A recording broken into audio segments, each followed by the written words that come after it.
Hello from Boston, USA. This is the Christian Science Monitor Weekend Edition. I'm Bob McDonald.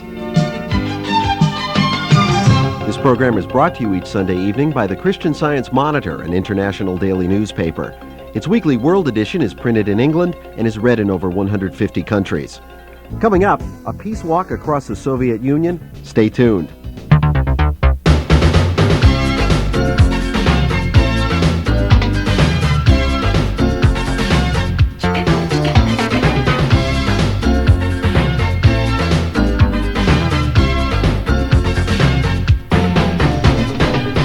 You've probably seen in rock music magazines articles about a rock concert given in Moscow earlier this summer by American and Soviet musicians, including the Doobie Brothers, Santana, James Taylor, and Bonnie Raitt. What you might not know is that this concert was the culmination of a 450-mile peace walk across the Soviet Union from Leningrad to Moscow. The peace marchers were 400 Americans and Soviets from the Soviet Peace Committee and the American group International Peace Walk.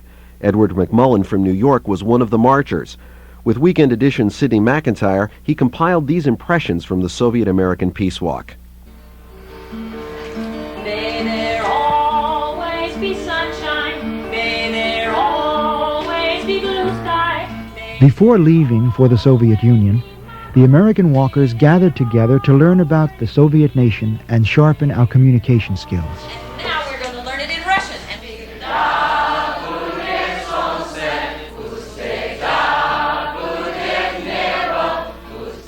We learned we'd be the first Americans ever to walk with Soviets, to be given freedom of speech, press, movement, and free access to Soviet citizens. International Peace Walk President Alan Affeldt told us about U.S. State Department officials' reaction to our going. We asked them what they would think about us doing a walk like the Great Peace March in the Soviet Union. And they all said, sort of smiling, well, that'd be a great idea if you could get an agreement. And of course we had the agreement in our backpacks, so we brought it out. Spread it around the table. And they didn't know how to respond. You understand? They did not know how to respond because they had assumed prima facie it would be impossible. And I think this is what we need to do on this walk, is to show Soviets and Americans that many things that they thought were impossible are possible. Upon our arrival in Leningrad, we were warmly greeted by the Soviet walkers. Hello, my name is Edward. My name is Vladimir. Hello, Vladimir. Will you be walking with us? Yeah. Good. Yes. Good. I'm a student of English department at Kalinin University. It's one of the cities near Moscow. Your English is excellent. Thank you. Yes. Edward, I present you this pin. That means Kalinin Peace Committee, 3 pigeons and the eternal flame. Thank you. I hope we'll enjoy this peace work. We will all enjoy it. See you. Tovarich. As the walk progressed, we talked freely with citizens wherever we met them. Oh, I am only activist in Peace Committee. Well, I'm Donna from Colorado. It's wonderful to get to speak with you. Thank you. Give you a button. Oh, thank you. You're welcome. Everybody is so beautiful. Lots of letters from mothers for Colorado. Mothers for Colorado. Yeah, so I'd like to give you a letter. You have children? Children are old. Yeah. I have 6 great children and 5 great great. Oh, you're a good mother. You have this small at home. I have a little tiger. Oh man. Oh, cute. A tiger from Leningrad. Thank you. Do you have the freedom to pick up from here and move to Leningrad? Of course we have. Well, the question seems a bit strange to me. But that's a perception that I have. The main problem that may arise in this hypothetical situation is the question of housing. The housing problem has not been solved in this country completely. On the one hand, the rent is very low. On the other side, the distribution of apartments is limited. I'm a rock musician. I'm a guitarist. I play blues. Your name?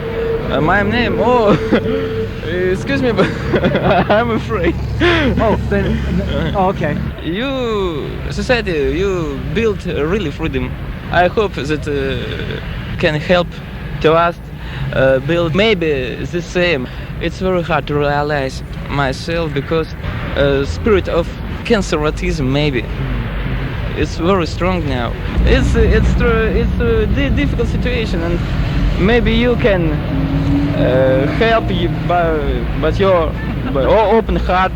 Свидетели полночной луны, лишь тени спешат ныне.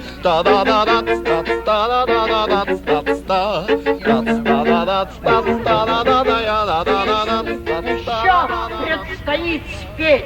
Пусть эти слова будут нашим энтузиазмом. The Soviets wanted us to understand the devastation suffered in their nation during World War II. The Piskaryovsky War Memorial in Leningrad was one of the many we visited while in the Soviet Union. Passing now mounds on either side of the main pathway, and each mound, it's about 50 feet by 25 feet. On it there's a large stone and it says 1942 on one, and then 1942 on the next one. The people that died during that period were placed in these graves. I realized that those mounds are not just on either side of the pathway, but they stretch acres and acres and acres away. It's a very powerful memorial.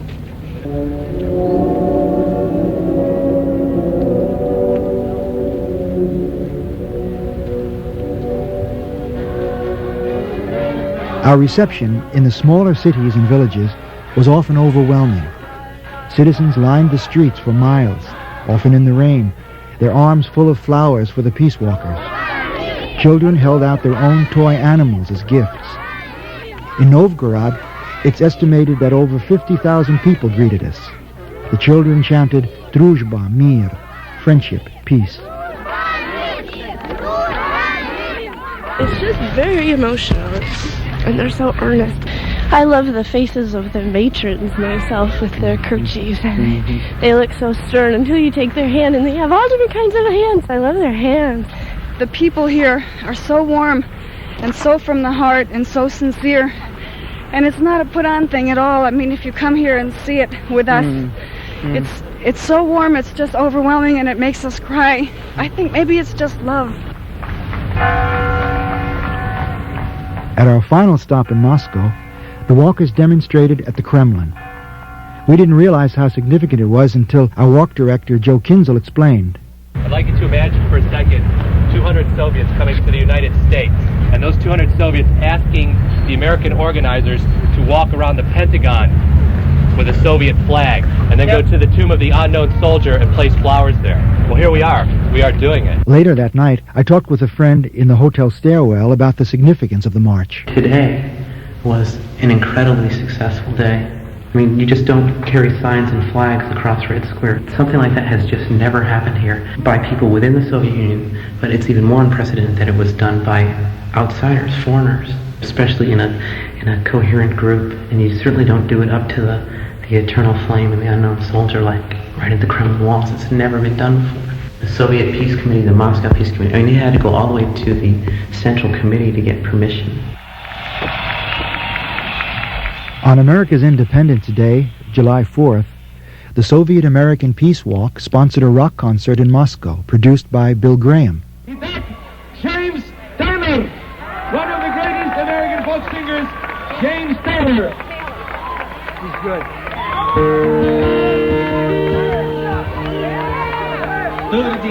Thank you. This is good night, all you moonlight ladies. James Taylor, Bonnie Raitt, the Doobie Brothers, and Santana joined Soviet performers such as Lima and Autograph.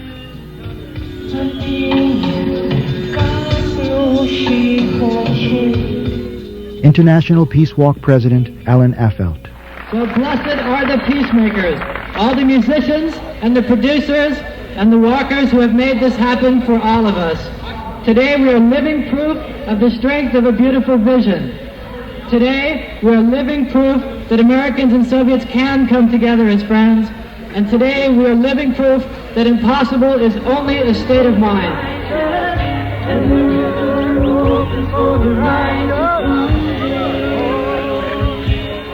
With the Soviet-American Peace Walk, I'm Edward McMullen.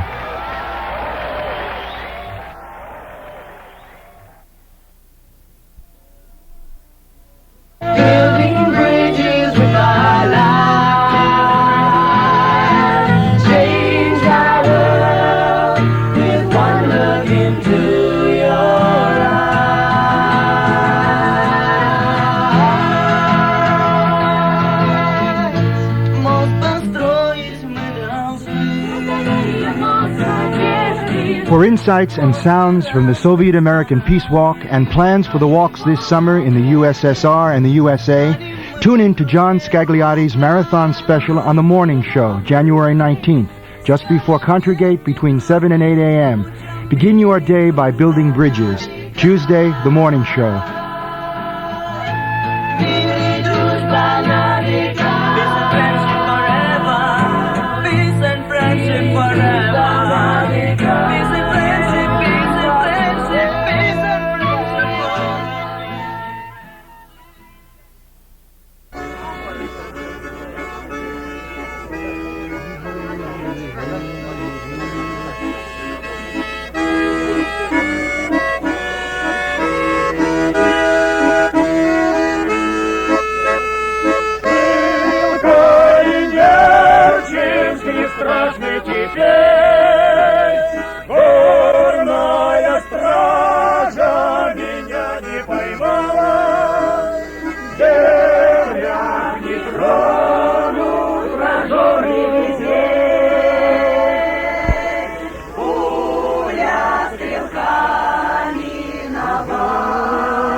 Beautiful, isn't it?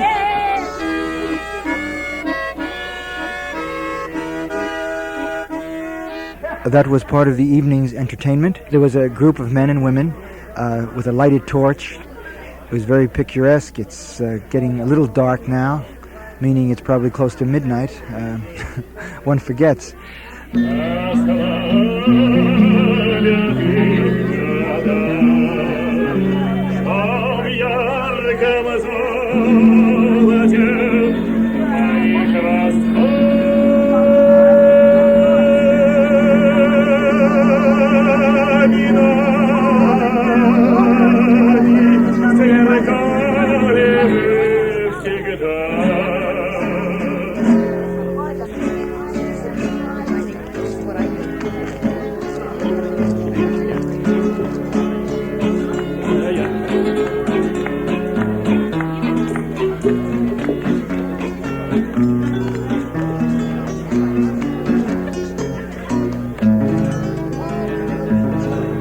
I want to tell you about my adventure to the banya. Now a banya, for those of you who aren't familiar, is the traditional Russian bath, and it's a very hot sauna experience. They take these branches from the birch tree, and you go into the banya, the bathhouse. And I went in with my friend Ivan from the bus. He's a Soviet, and I thought, now he looks like he knows how to go through the process according to the rules. So I stuck right with him. And we were the first ones in there, we were the first ones to strip off our clothes in front of the women attendants in the changing room and walk into the sauna. My first banya experience was with this immense Russian woman who was taking me, the rookie, through this banya and just loving every minute of it as I was. And she beat me and she stripped me and she poured scalding hot water on me and everything. We had a real riotous time together. We picked up our birch branch and we put them in tubs of hot water along with the soap. And then we went into the sauna and we sat there for a good 5 minutes and got this good sweat up. Then we came out and we had a warm shower. And then we sat down and talked to each other for 10 minutes. Then we went back in after carefully taking our birch branches out of the hot water they'd been soaking in for about a quarter of an hour or 20 minutes at that stage.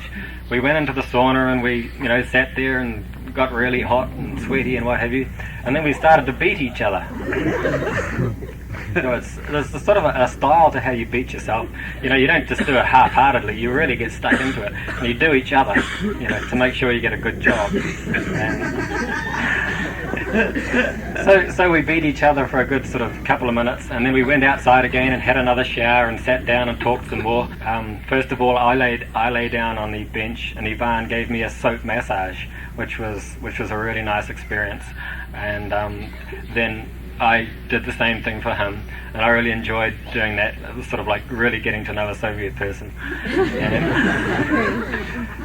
And then after about an hour and 3/4 this was, we sat down and talked some more, and then washed ourselves off with water at blood temperature. We had to do everything right. Ivan was a stickler for protocol. And we walked out, put our sort of toga cloths on that we had waiting in the changing shed, wandered out to the cafeteria and got a cup of tea. And the other banya that I took was not just the good banya, but afterwards we were treated to tea and cakes, manicures, beard trimming, haircuts, and everything. If you remember that one, that was quite an extraordinary evening.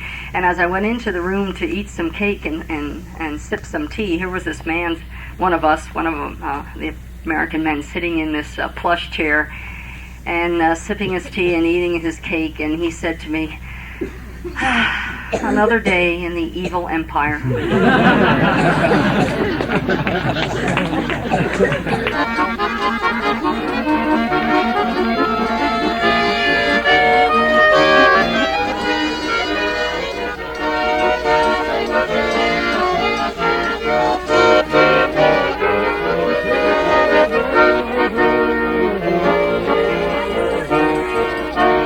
9 o'clock in the morning, from Clean, with the International Peace Walk, Edward McMullen, at the Pioneer Camp, in the rain.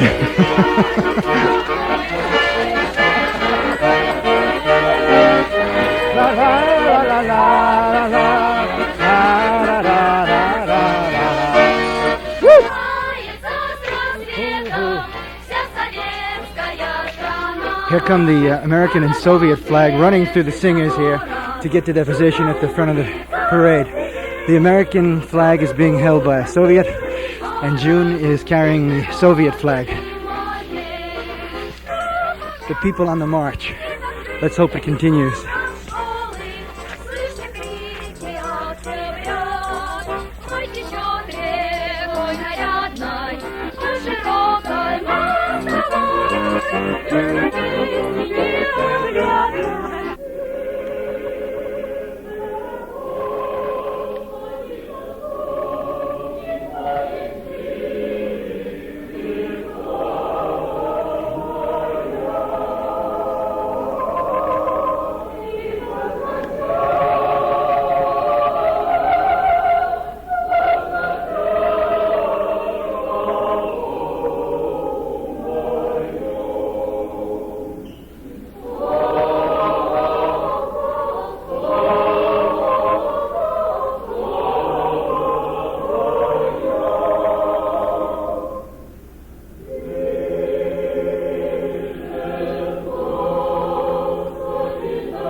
Yesterday, here in Novgorod, in the Kremlin, all the participants and our friends were greeted where everybody felt hospitality and love.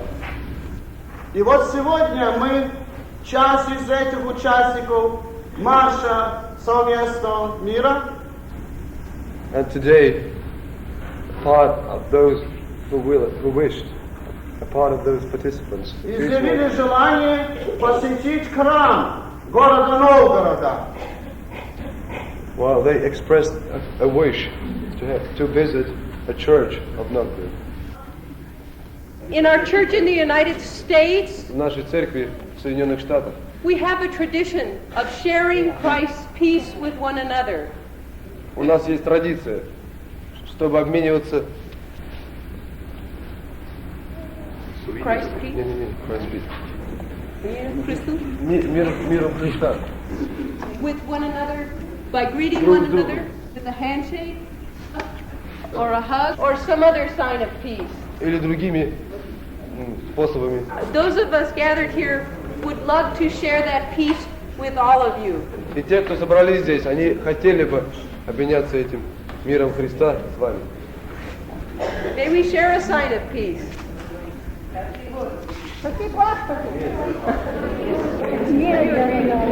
Миру мир. Миру мир. Навечно мир. Мир родный надо, мир. Мир. Мир.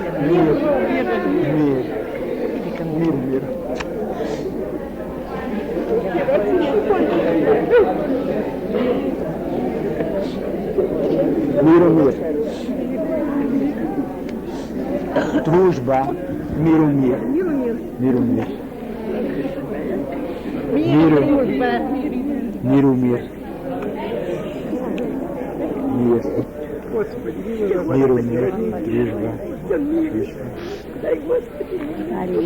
Миру мир.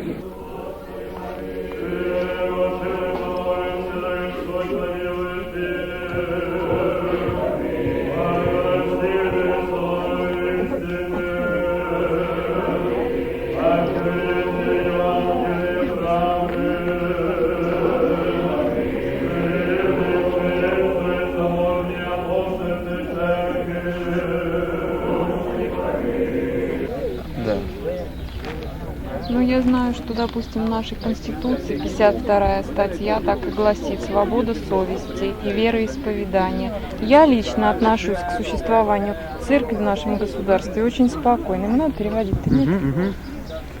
He says that there is an article now, Constitution, the freedom of worshiping, and she is rather placid.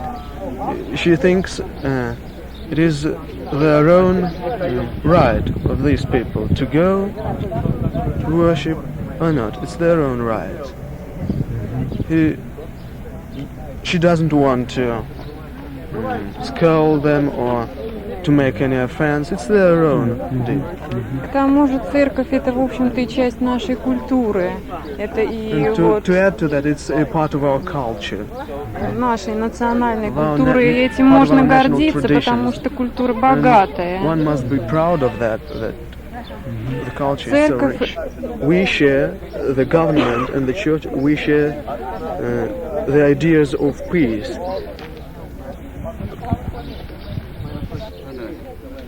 Another one, Judith? Yes. Fine, whatever. Good.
Завод существует с 1931 года. But the plant itself exists from 1931. 31. And what is this fiber used for? Is this used for clothing or is it used Для for... чего это у вас волокно употребляется? Для одежды или для чего? Да, только для одежды. Only for clothing. Only for clothing. Чулочно-носочный ассортимент выпускают. Ага. Колготный ассортимент. Socks. Да. And all sorts of things. Идет штапельное волокно, идет в смеску. Ага. Да. For suits, men's suit. Да. Я говорю, вот эту вот перерабатывают на товарную упаковку и отправляют потребителю, где уже получают непосредственно изделие.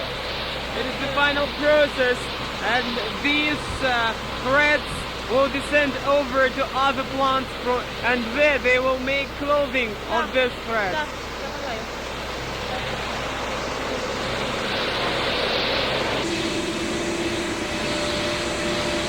Добрый день.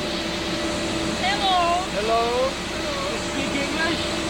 Oh. I stopped here because there's a lovely farm scene right ahead of me, right to the left actually.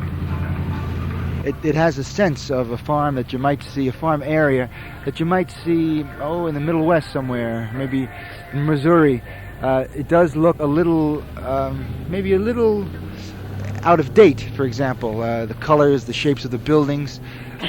All these charming little wooden homes with the steeply pitched roofs, some of them log cabins, Many of them. and the fancy windows and all. I've belonged to the families for several generations.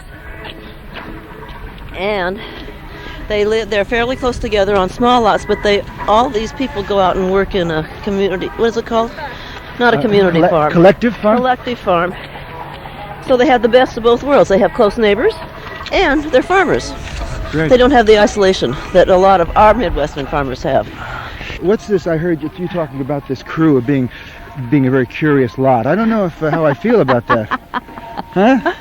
Well, it wasn't original with me. Somebody said we were going to be the only group of American tourists who ever came to the Soviet Union and didn't have anyone want our clothes. It's a difference of perspective on what one needs. And when one needs less and lives a simpler life, it's okay. It's not depressed. It's all right. I think people in this country, in general, believe in ideas that collective forms of living are more progressive than individual. I would say that America is an individualistic society in a way, as I understand it. And the alienation of people in America or in any other Western country is the price they pay for economic efficiency and for their progress. And people here think this price too heavy.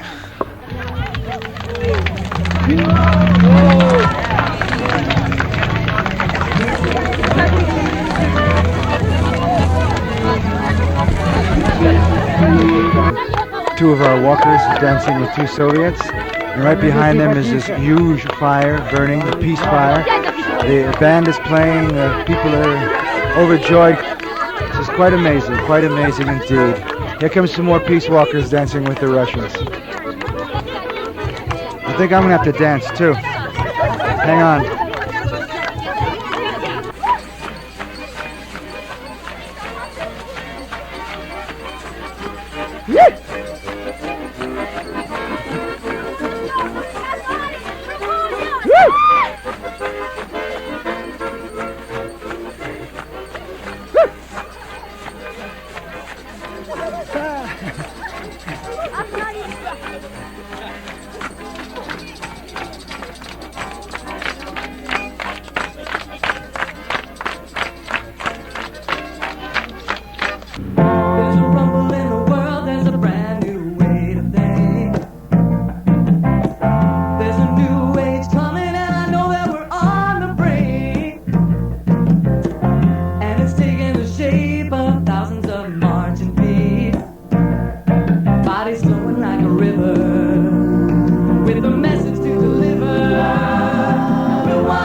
Good evening, I'm Judith Kallas, and this is a special program tonight about walking for peace.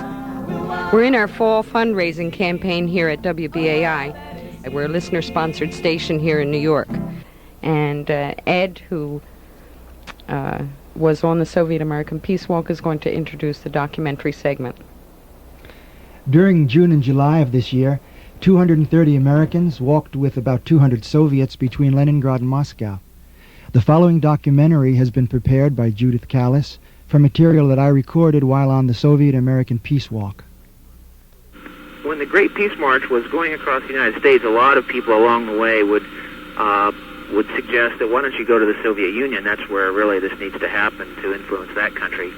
A few people that were on board said that's not a bad idea, and they went to the Soviet embassy and got permission. That was last fall.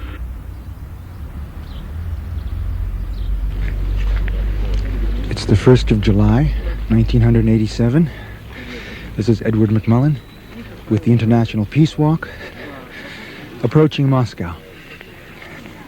If you would introduce your family, all of the members, your mom and dad, just tell us just a teeny bit about who they are and their ages and that sort of thing. Okay, I'll start with the youngest, Daniel Helm. He's 1 year old, and then Jed Helm, he's 4 years old, and then Joanna Helm, and she's 7 years old. She's what? She's 8 years old, sorry, she had her birthday 2 2 days ago. And then there's myself, and I'm 10 years old, Eleanor Helm. And then there's Adrian Helm, and she's my mother. And my dad's Ed Helm, Edward Helm. Good. Wonderful. Well done. In terms of difficulties, they have been minimal. We would have had the same kinds of difficulties traveling with our own children in our own country, especially if we had been camping or moving every single day. We would have experienced the same kinds of difficulties. The children have eaten very well. We've allowed them to essentially eat what they want to, and so their diets may not have been as well-rounded as they were at home, especially as they've been showered with candy. But their health is good. If there's been any disruption, it's the same disruption experienced by adults, that our schedule is very full. We don't have enough time to rest and to internalize the experience that we're having. And the children's sleep has been disrupted. But my attitude and Edward's attitude has been that a month of anything is not going to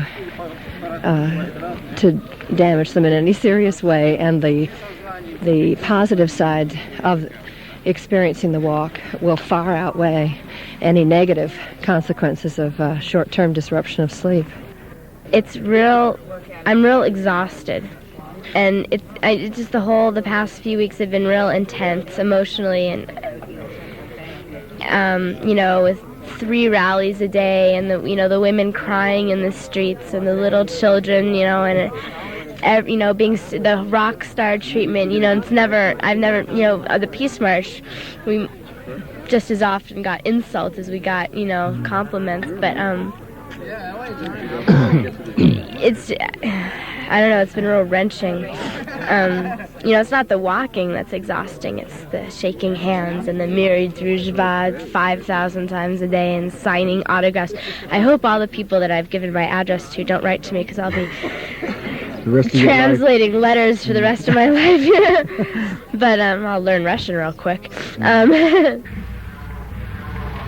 Up here, there's 16 different enterprises that we will have a chance to go and see today. And they're everything from tool equipment to pipe factories to department stores, telegraph office. I'll post that for you. That is between 4 and 6 o'clock. Tomorrow morning is an 8 o'clock breakfast. And then, again, we have several groups involved in a dialogue, Soviet groups, and these are like positions for social responsibility, scientists for social responsibility. These are like the reason we came, to get together with these groups. So that's from 10 to 1 tomorrow.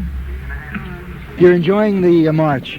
Oh, very much. I want it will never end, the march. Just yesterday in the evening I thought that soon it will be the end of the march, but I was so sorry about it. I wanted to march for 9 months or more. To the Pacific? Yes. Everywhere. Also by our country. It's so large country, and to march all through the country, not only by same regions. Where's your home? Are you from one of the republics? Or? Yes, I'm from Estonian Republic. It's at the Baltic Sea. And these places where we are going now are quite interesting to me, because I have been in Leningrad and I have been in Moscow, but I haven't been by the road between these 2 cities. Isn't it just, I'm trying to think of a word, just heartwarming to see the way the people are greeting us and the expressions on their faces and their true desire for, what we're doing.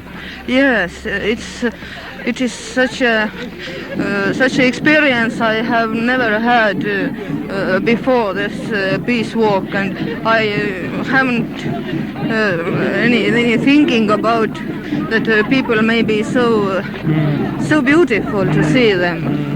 Though they are our own people whom I see every day, but it doesn't seem so as it is now. I think we can demonstrate by marching with the Soviets and letting people know that once you begin to touch people, once you begin to share experiences with people, then you can begin to build bridges.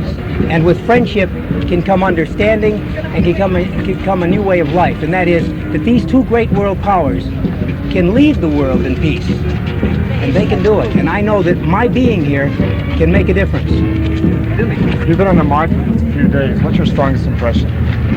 The strongest impression is seeing the older women who have no husbands, the older women who lost entire families, the older women who look into our faces with tears in their eyes, as if to say, please don't ever, ever, ever let it happen again. You Americans have the power to do this.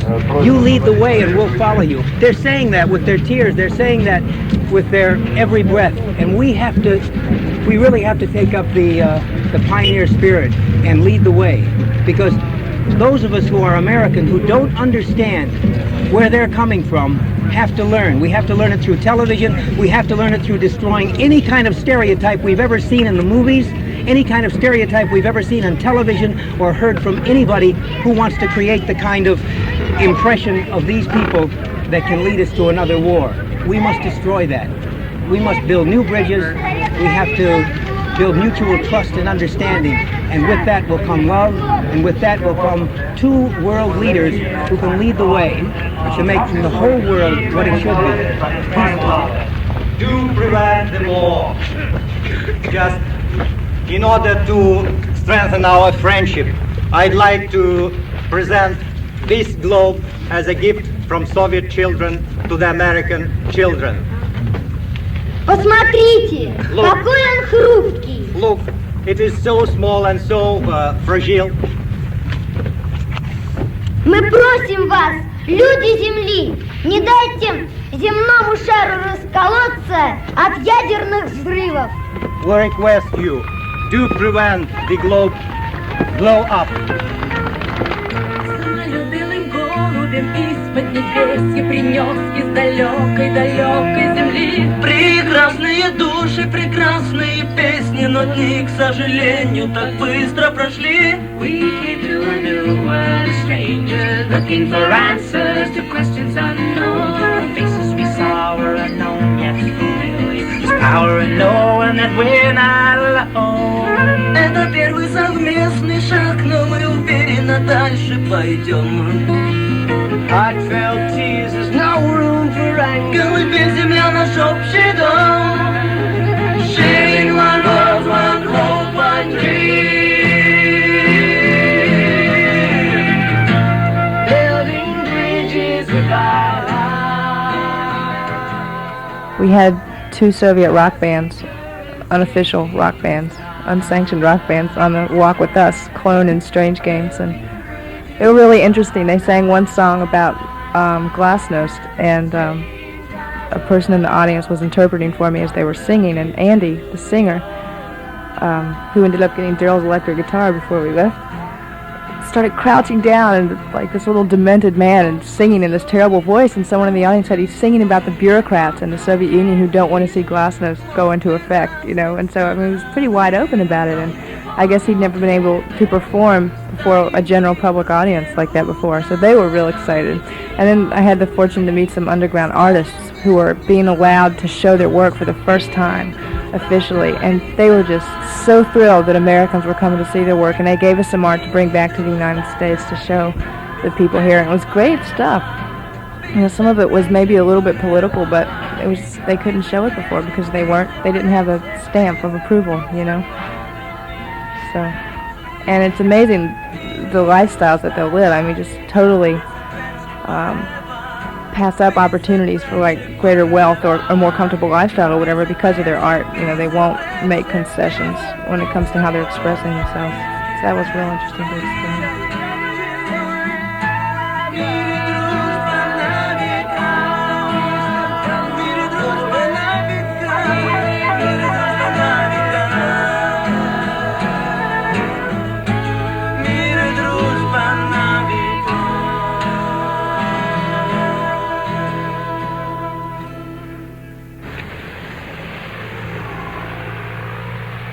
Forming a circle here outside of the walls of the Kremlin.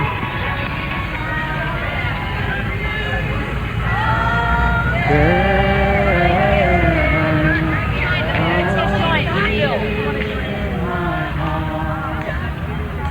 Why this moment? Why is this so special? It's a historic moment. This is the first time that Americans have been allowed to demonstrate in Red Square, and so we're part of history. This is history beginning to be made.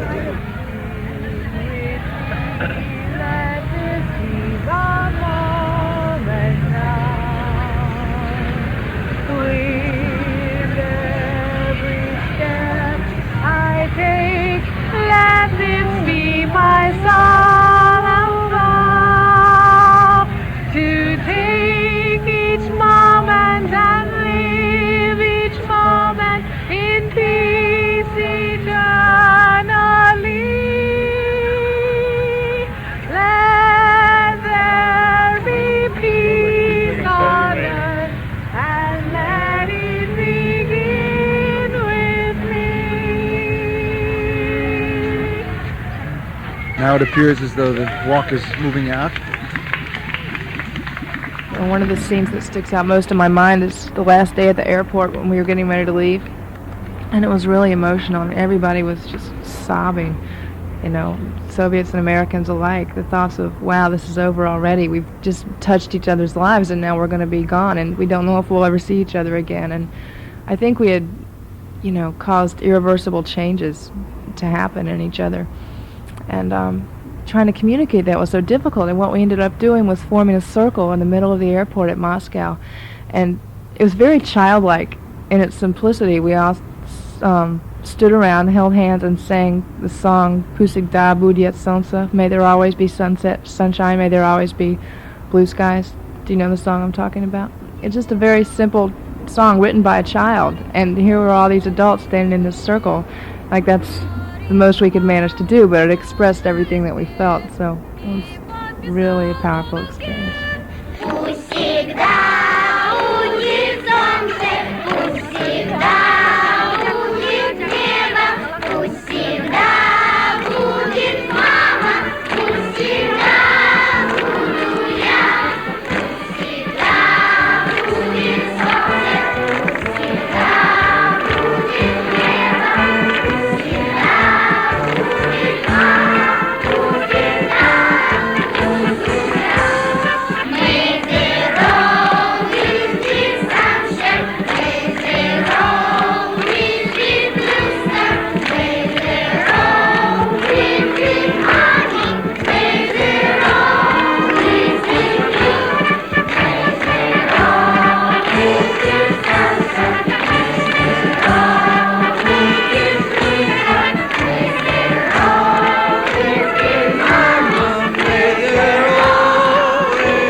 Let there always be peace.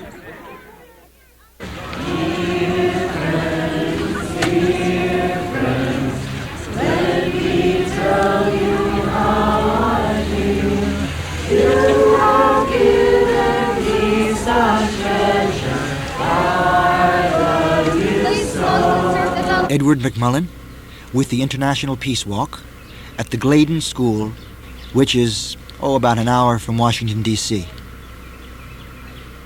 My name is Joe Kinzel, and I'm from Chicago, Illinois, and I'm the walk director of the International Peace Walk's project, the Soviet American Peace Walk. We're walking as a group of 230 to 250 Americans with a like number of Soviets. And we're going to be staying in tents and walking approximately 9 miles a day for about 2/3 of the days. We're going to be passing through the major cities of Novgorod and Kalinin, as well as starting from Leningrad and ending in Moscow. And the remainder in small towns, villages, youth camps, collective farms, and the like in between those larger cities. Dobre utra is good morning. Dobre utra. Utra, right. Dobre utra. And good afternoon is dobre den. Dobre den. Do svidania or da svidania is goodbye. And spokojnej noche is good night. What is your name? Well, my name is... Mia Zavot. No, Mia. Oh, God. Well, we'll work, Frida. We'll I gotta work on go back to somebody that just taught it to me. We'll work that on I it. taught it to. We've got time. This is what this period is for. May there always be sunshine. May there always be blue sky. May there always be mama. May there always be me. Now, Gerda, what are you doing here now behind the dishwasher? You were just out there in the political caucus. What happened? Are we supposed to switch roles here in this I'm group? a woman of many facets. I can see that. And dishes have to be washed. Without question. Toilets have to be cleaned. Right. Words have to be said. Right. And all you do is, when you're through with eating, you say, can you use some help? Right. And they say, oh no, I couldn't possibly use any help. Yeah. Great. Nice talking to you. I'll see you again. And the fellow who is the head of the International Department for the Soviet Peace Committee, his name is Vyacheslav Slujival. Slava is his nickname. And he said they're really excited about it. They're really looking forward to you all coming. And they're also scared and nervous. These people, some of them, are very nervous about the fact that they're going to be marching with Americans. They're going to have to go to the bathroom in the same place as the Americans go to the bathroom. They're going to be taking showers in the same encampment with Americans. So you see, there's a little thing that you'll have an opportunity to work on, and they'll be working on it as well. Finding ways that we're mutually compatible, that we can be friendly, whether we can speak the language of each other or not. I'm talking now with Carlos de la Fuente. As we marched along Iowa and Illinois and all these states, that was a frequent statement made to us. Why don't you go march in the Soviet Union? They won't let you go march out there. So as the march approached Washington, I believe we were in Pennsylvania, I decided to take it upon myself to contact the Soviet embassy. So I went to Washington and I contacted Alan Affeld, who was at that time in charge of the Washington office to the Peace March, and he liked the idea. I said, let's go to the embassy. Would you like to come with me? And he agreed, and we went and knocked on the door of the Soviet embassy, and that's how it began.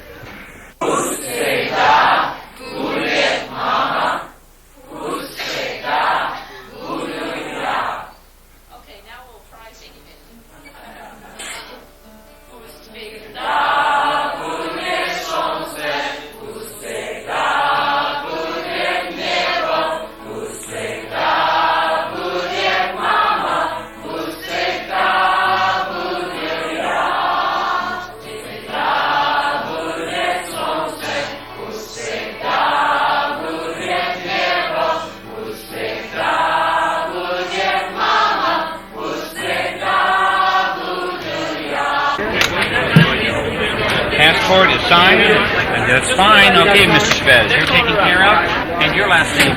McMullen. McMullen. Right, All right, number... Mr. McMullen. Got it. Where are we going, by the way? You're going up to Kennedy Airport, then you change to Pan Am Flight 32 to Shannon, and then Aeroflot Flight 248 to Leningrad. Great, that'll be interesting. Passport, sir? Yeah, right there. And here is everything else. Through security, the end of the hall and up the escalator. Thank you. Have a good trip, sir. You too, bye-bye. Hi. This is it, we're going.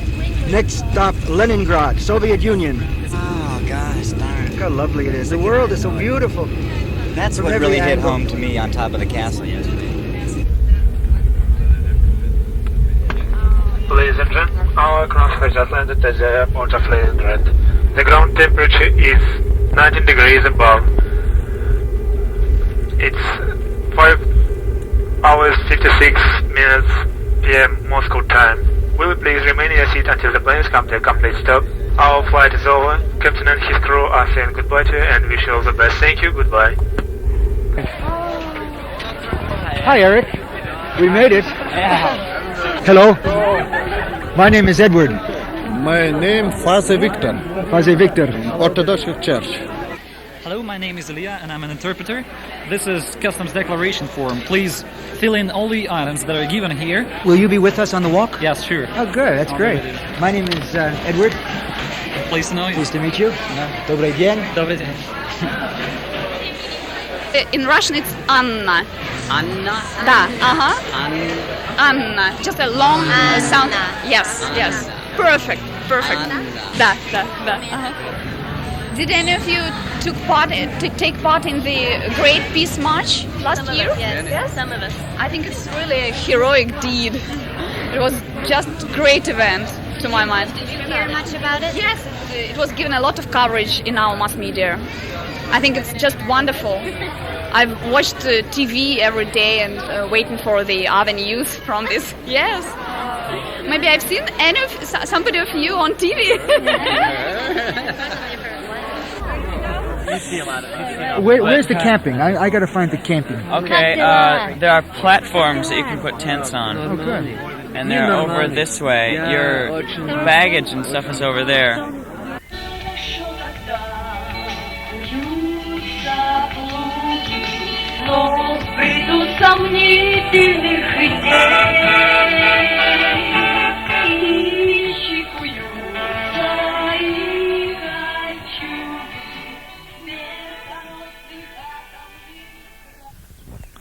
Morning sounds in the USSR, just outside of Leningrad.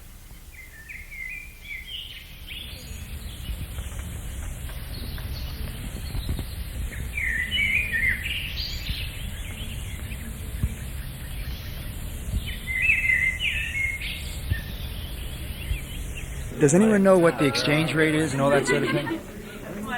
63.32 rubles per USA dollar. Great. 63.32 USA, rubles per dollar. Way down, is it? That's 63 rubles per $100 is what that is. 100 kopecks. 100 kopecks to a ruble, and there's just like pennies to a dollar. So there's 63. Right. Now I'm moving up toward one of the main intersections. I've left the buses in the bank. Nobody's watching me, and I'd have easy access to any bus or anything, any place I wanted to go, it seems to me. I've got a pocket full of rubles, and I would very easily mix in with this crowd of people. The size of the streets here and the shape of the buildings on this particular place look much like Mexico City, as does the traffic. Very busy street. The clothing is the same, the pace is generally the same. I have absolutely dispelled the idea that the Russians are grim. There's nothing grim about these people. Once you smile, just give them the slightest bit of opportunity for interaction and they smile back. A lot of gold on the teeth. God, I just love it. Popping in mud puddles. I just love it. I mean, ours in sneakers are used to it, but the heeled women... Right, that's true. Well, you notice them standing in the rain for like 2 hours yesterday. Sure. That's also very, very impressive. I mean, yeah. But tell me your early morning saga. Okay, sometime after 8 I woke up and heard the rain on my tent, so I figured it wasn't a good day to get up. I'd just stay in my sleeping bag, which I did, until some point in time when I panicked and figured everybody was gone and I was still in my tent. So I got dressed and crawled out of my tent and asked the time, and it was about 20 of 9, and everything was supposed to be stashed by 9. And I have done that all, plus brushed teeth, stashed my tent sleeping bag in the truck where it belongs, put my other gear in the bus where it belongs, and I feel fine, I feel wonderful, I'm a little smug. Now you ready to dance? Actually, I can dance.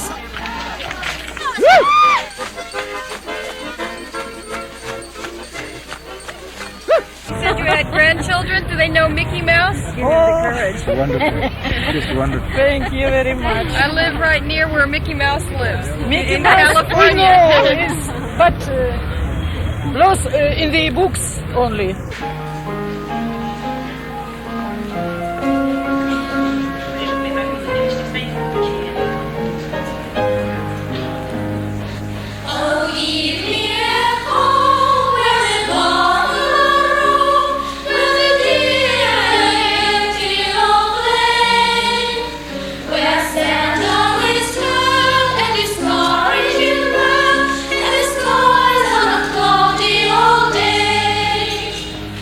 Yes, there are a lot of positive changes for my mind. For instance, a year ago, the exhibition of non-official artists was forbidden, and our cultural authorities told that they never let these non-official artists to have another exhibition, because they doesn't agree with government politics.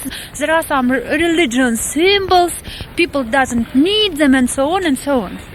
Now, this half a year after that, a month ago, another exhibition took place, and the same picture with this newspaper Pravda was exhibited in it. Everything was all right. Interesting. It was possible. The same person didn't see that picture. She didn't think that half a year ago she told it's impossible. Interesting. So interesting, very interesting, and we are very happy when we see such changes.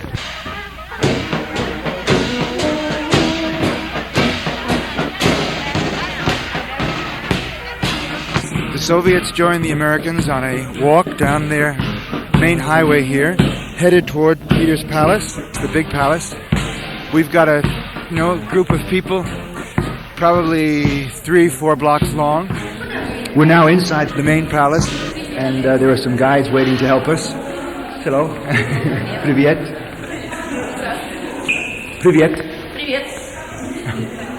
Just above the throne, you will see the portrait, which shows you Catherine the Great on the back of the horse. She is depicted here as the officer of her favorite regiment, Preobrazhensky regiment. The officers of this regiment help her to ascend to become the empress of the Russian state. One does not get a sense that there's any animosity against the czars. It's just that the times changed, the people stood up, and it has changed. But they consider this their history, and they tell it with a great deal of pride.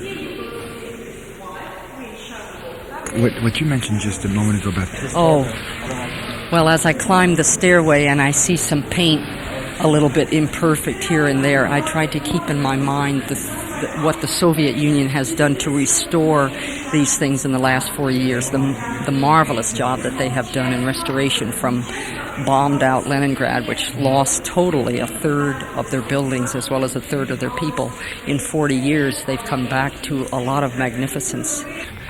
Here we are in Leningrad, marching together, Soviets and Americans, marching in the rain. There's got to be close to 1,000 people here, beginning to line the streets with all kinds of banners. We are marching along with many Leningradians, and I have no idea of how many are presented here now, because really, not too often I really had an experience of seeing so much people in one place. It's overwhelming, I think. This is the memorial commemorating the people who were killed during the Second World War defending Leningrad. All people who come in from a remote part of the USSR will really think he must go here and, somehow just for the respect of those who lost their lives for the sake of the motherland, not only motherland, but just the freedom for all of us, just the Americans as well, because we fought together just against all this fascism. Here are more than 400,000 victims of Leningrad are buried.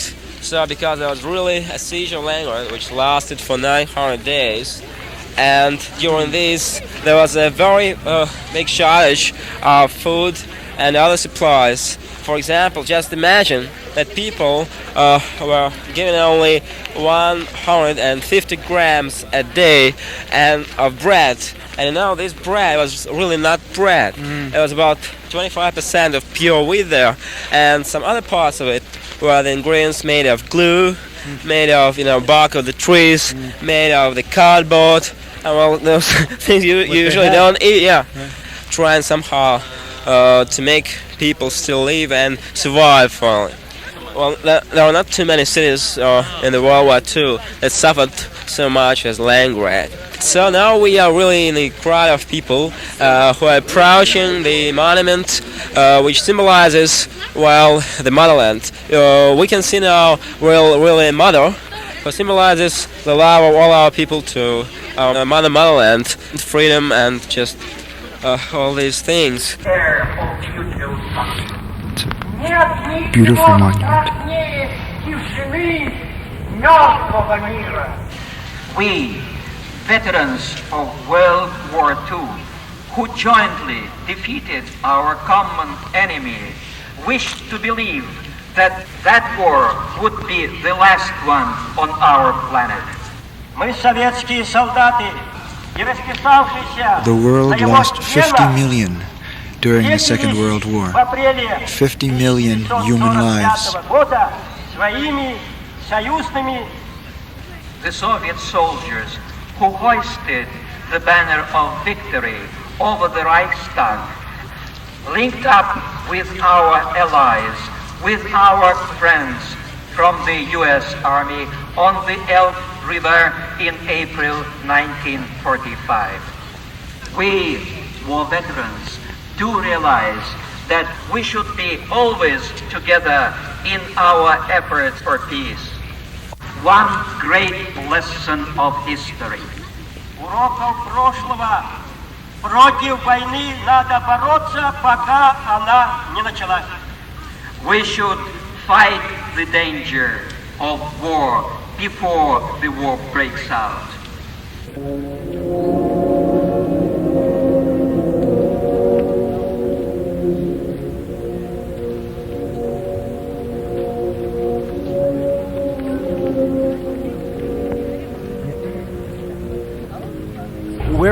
Where are we going, Vladimir? Just now we are going to a very small town near Leningrad, in the Leningrad suburbs. It's called Tosno. And why are we going there? From this place we'll start our walk. For the first time now we're on the Moscow road. It's the main Moscow road, and we're surrounded by vehicles. At least they're on our left. All sorts of vehicles, buses, trucks, a lot of heavy vehicles. It's a very, very large group. It looks as though it must go for a mile from beginning to end.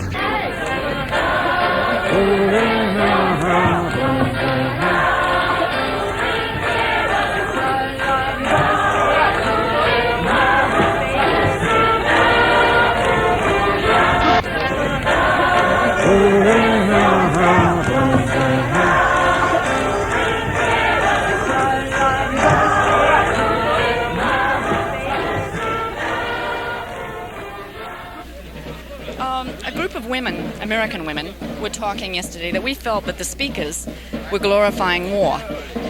And we felt very strongly, first of all, that there was no woman representing us, as there is not today. And there was Mother Russia with her arms out in a cemetery where there's nearly 700,000 civilians buried there and 400,000 military men. So we felt that it was not appropriate. It was not what we felt we want representing this peace march. There's not a time to stand up and glorify. Also, the facts were not correct, and it bothered us a lot. And we want American women speaking out in the Soviet Union about how we feel about war. We're now being greeted by many people from Tosno. Работаю, зарабатываю 200 рублей. Want to translate for you. It says that he, for the first time, sees such a large American delegation in the Soviet Union. He read about our visit here in the newspapers, and he decided to come here.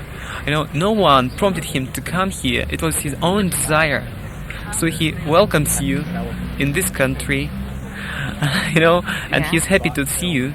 He tells that he's just a simple worker. He works in the city. He earns 200 rubles a month. And his name is... Как вас зовут? Юрий Петрович. Юрий Петрович. Фамилия? Никонов Юрий Петрович. And his name is Юрий Никонов. Мне одно можно задать вопрос. У вас правда, что негде людям ночевать и работать негде? Есть такие у вас люди? На самом деле? She wants to know if it's true that the United States there are unemployed people and homeless. Yes, it's true. And that's one of the things we're trying to work for. And we feel like if we can get rid of the bomb, if we can get rid of the nuclear bombs, then the money won't go to destruction and it can go to the people. лесу и принесли дети сюда. Значит, это бывшие авиабомбы. So children have found it in the forest, and it's a German bomb. А вот здесь рядом с Сельцо находится деревня, где были уничтожены даже маленькие дети. Кирково. And this village, even small children were murdered by fascists.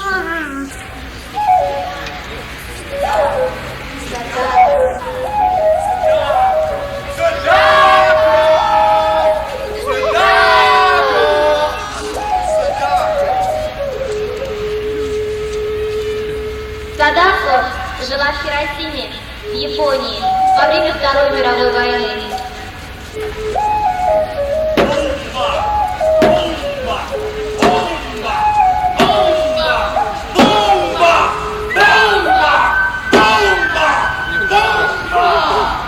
Огромная страшная бомба обрушилась на землю. Погибли отец и мать Садако. This can be our new beginning. We need a world we can live in. Let's change the sounds of anger to the sounds of children's joy. If you can imagine it, don't let peace elude us. Let's break down the barriers. Let's reach out to everyone for peace. Peace. We've got to live in peace. Peace throughout this world for all humanity. Peace. Peace. We've got to live in peace. We began to learn English 2 years ago. We like English lessons very much. In the English lessons, we write, read, learn English poems. We play games and sing English songs. And now we shall sing the English song, The Martha Man.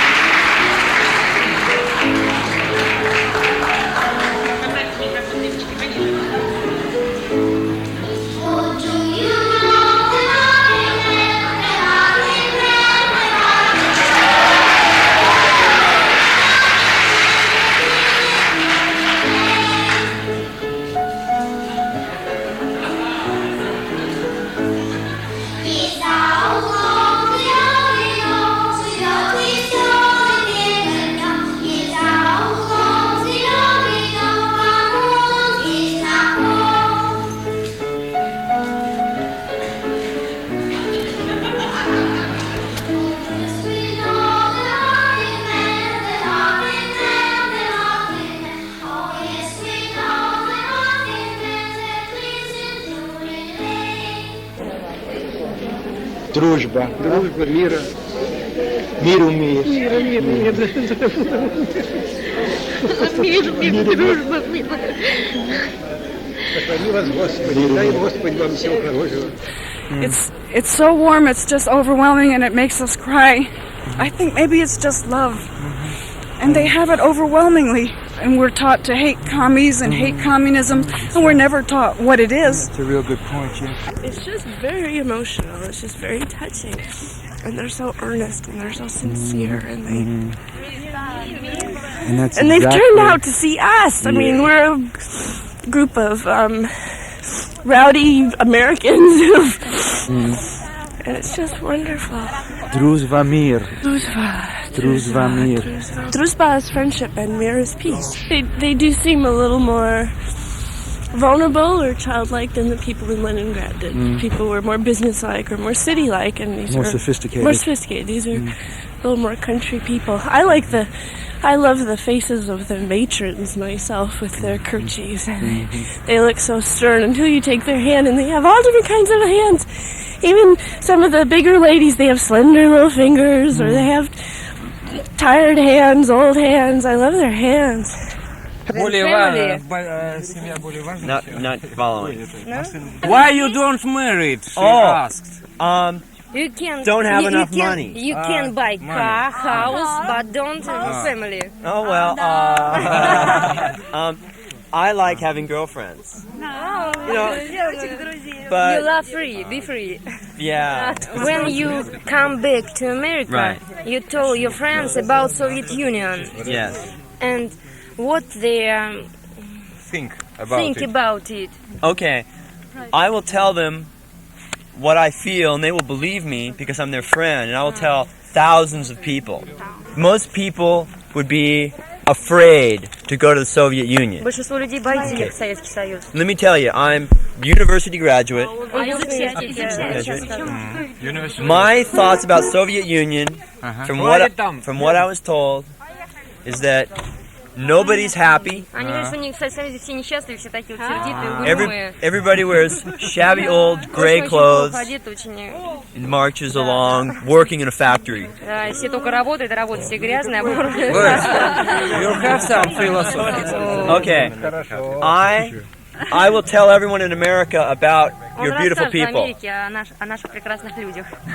Thank you very All much. right. Goodbye. Мир. Bye bye. Дружба. Мир, дружба. Spoons, the pretty enameled spoons. Hi. That they hit together as a musical instrument. We have 5 accordions.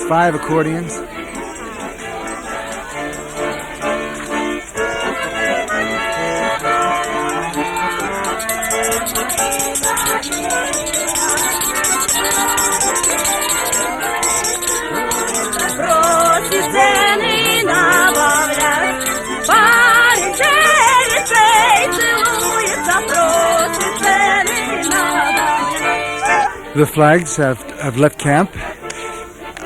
We've left the Pioneer Camp. Now we're walking down the service road to the main highway, being escorted by the musicians and the people who have come out to greet us, who are sending us off with song. I see the American flags and Soviet flags. Everybody is quite content. We're on our way to Moscow. We camp outside of Moscow tonight.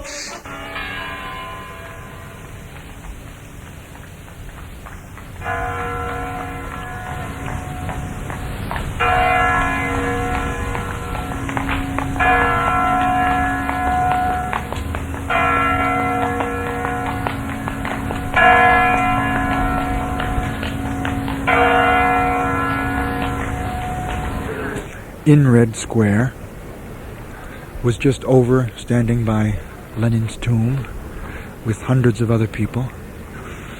It's a marble structure, rose-colored marble and black. A couple of the false beliefs that have been laid to rest.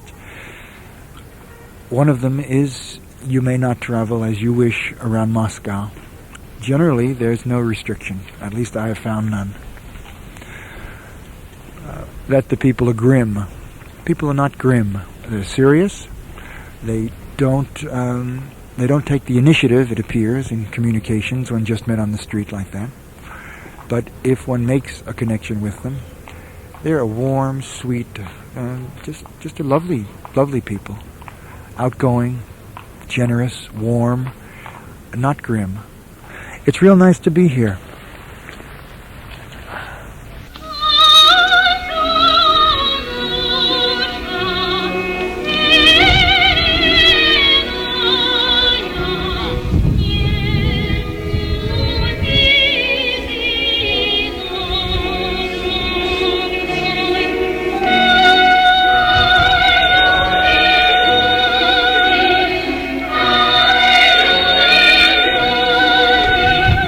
Yeah.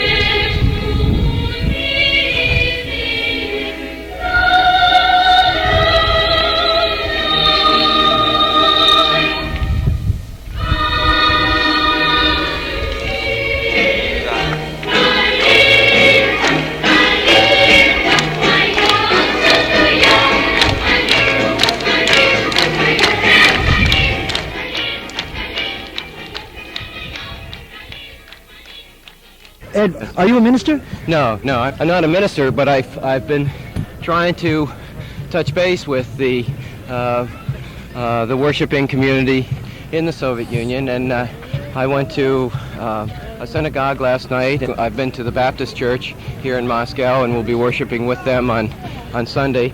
There are many people of spirit and broad souls. I think that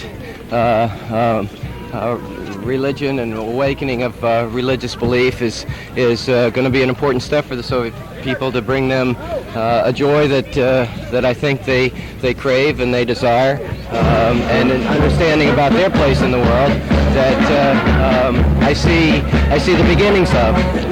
It's harder to be a worshiper, an active worshiper, or a visible worshiper in the Soviet Union. I realize that, but it's not impossible, and people, bless them, are willing to pay that price because of their sense that they have a higher responsibility as a child of God to not only be active in the world, but also to be mindful of what God would have them do and to keep God's commandments. Blagoslovenia.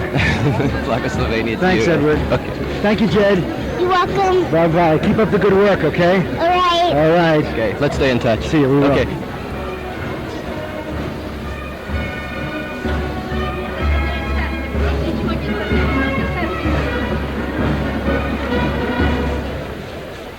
This man is a Krishna person who's been experiencing some rather repressive situations. We just finished a discussion on whether or not things were really open for people who are religious. I don't know if you're comfortable talking into a tape recorder. It would not be played in this country. But we just finished talking about whether people really could practice their religions or not. If you're not comfortable with the tape recorder, we can turn it off. You're a Soviet? Hare Krishna. Okay. He's not comfortable. Let's put it off. Hare Krishna, Krishna Krishna, Hare Hare, Hare Rama, Rama Rama, Hare Hare, Hare Krishna, Krishna Krishna, Hare Hare, Hare Rama, Rama Rama, Hare Hare, Hare Krishna, Krishna Krishna, Hare Hare, Hare Rama, Rama Rama, Hare Hare, Hare Rama, Rama Rama, Hare Hare, Hare Krishna, Krishna Krishna, Hare Hare. Here we're coming. Looks like we're walking through the tunnel here, probably into the Kremlin. No, and we're told it. I think the tomb of the unknown soldier.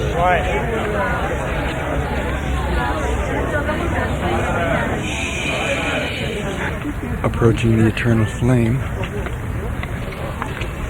The Kremlin walls are built out of brick, red brick, much like what remains when you take off the plaster on a tenement wall in New York City. Has that look to it? Our delegation is now marching toward the flame. The American and the Soviet flags crossed in front of us. Just a very gradual surging as a group up the stairs.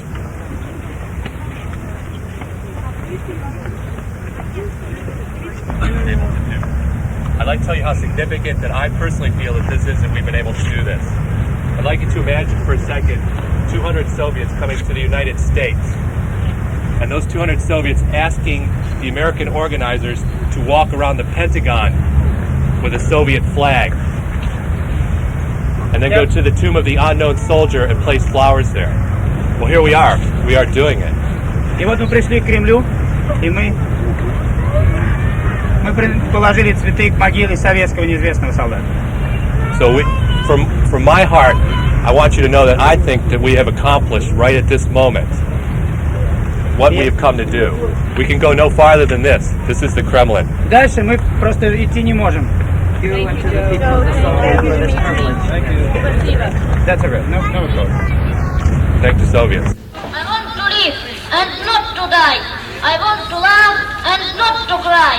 I want to feel the summer sun. I want to sing when life is fun. I want to fly into the blue. I want to swim as fishes do. I want to stretch out friendly hands to all vegan of our lands. I want to laugh and not to cry. I want to live and not to die. We shall live in peace. We shall live in peace. We shall live in peace someday. Oh, deep in our hearts, I do believe we shall overcome someday. I have experienced a personal healing already. As a German, I was fearful of coming here. One part was very fearful of going into this big country, and the other part just said, look, let's go and see. And I'm glad I followed that part. As I say, I experienced a personal healing, if I may call it that, already. I think it was the first day that we were in Leningrad when we visited the cemetery there, and I had made friends. That is, I take it back, it was the second day. The first day I had made friends with a woman who was about my age and who had told me that her father had been killed in Leningrad and was buried in a mass grave at that cemetery. And I thought immediately that is 10 points against me.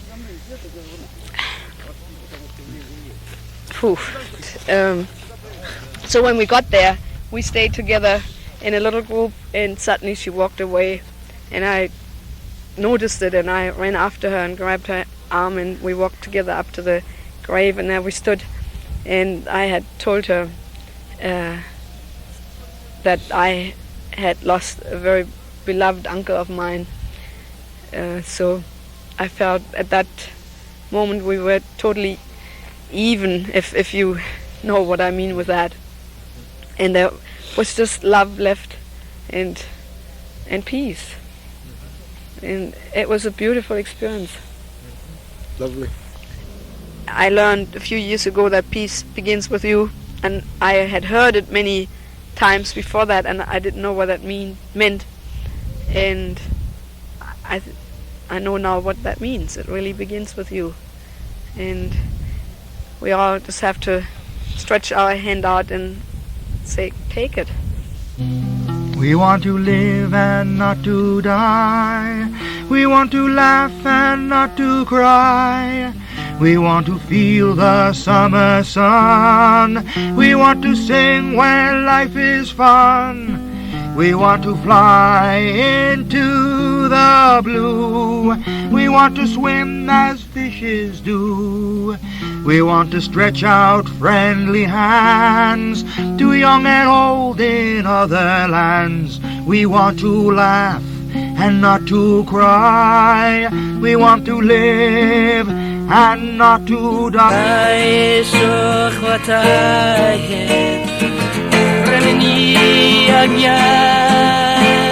Дай же ты всем немного и назовут про меня.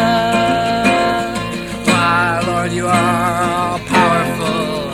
You're my green-eyed one. For the time being, the earth still turns, strange as it seems to her.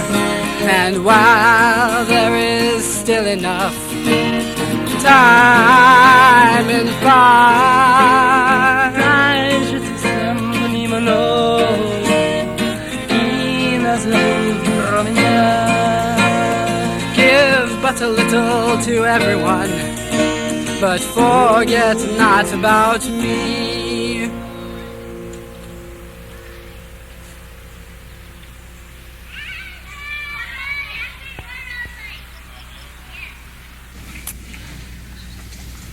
The trip all the way up to Novgorod was just one building of incredible experience after incredible experience. And I still have not come to terms with Novgorod. I just didn't want it to end. And I would stop every half a minute, every minute, and try and take it all in and not know how to take it all in. I would look all around the crowd, and there were just these wonderful, loving, caring faces. And kept on walking, getting more and more emotional, but not knowing how to express it at all. And got to the very end and heard that there was a rally going on, and all I wanted to do was turn around and walk the 4 kilometers back through the same crowds. I was in a state of shock the rest of that day. I went into my tent that night, and I opened up my journal, and I wrote down one word: speechless. The rest of the trip was a series of ups and downs for me. And yesterday was a really emotional day at the airport. Walked through customs, and I just stood and watched as people said goodbye to each other.